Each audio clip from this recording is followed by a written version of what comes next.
So Rafi E has a question for us. Rafi, IWC, this is what he's asking. IWC, Tim, did something I haven't seen in a long time. They launched a watch that isn't part of an existing IWC product family, and that's the new Tribute to Pallweber edition 150th anniversary. It doesn't seem to be part of any current IWC model line. Is this a stroke of genius or product suicide? Well, Rafi, I can think of a few instances in the past where this was tried and didn't quite work out. Failures. The 1964 Rolex King Midas. It wasn't really part of any product family. It was their most expensive watch by a country mile. And after the initial run of 1,000 pieces, which took about a decade to sell, it would make a brief appearance in the Cellini line, but it never became a regular. And the 1977 Vacheron 222, which is a wonderful piece and quite collectible today, but at the time wasn't the harbinger of a new Vacheron sports watch family. It wouldn't be until 1996 that Vacheron got into the sports watch game full-time with the 222-inspired overseas.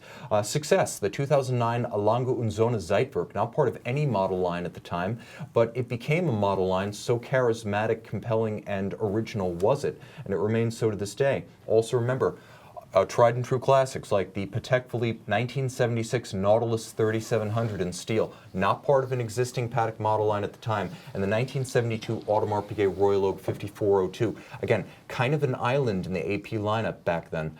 Roger, what do you think of this? Is this something that has legs, or is it just a special occasion?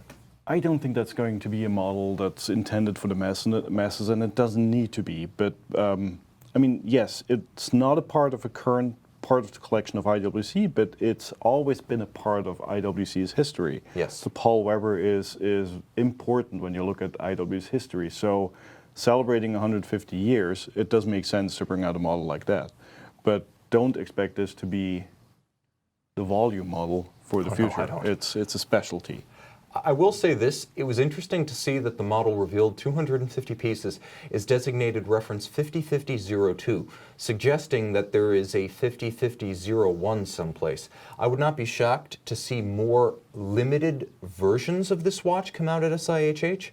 I wouldn't be shocked to see this caliber 94-200 movement developed expressly for this watch used in other limited series watches for the 250 pieces that they may release in steel, that they may release in platinum. I would imagine it'd be scarcer even in platinum, but I wouldn't be shocked to see different versions of this watch, but only for this year. And then maybe going forward, because this is a 45mm watch using a movement size that's common to other IWC models, I would not be shocked if something with this movement becomes a permanent part of, for instance, the Portofino line that is shaped and styled a lot like this watch. I wouldn't be shocked to see that movement stick around, but I think this model will be a one-year thing. I think Roger's spot on about that.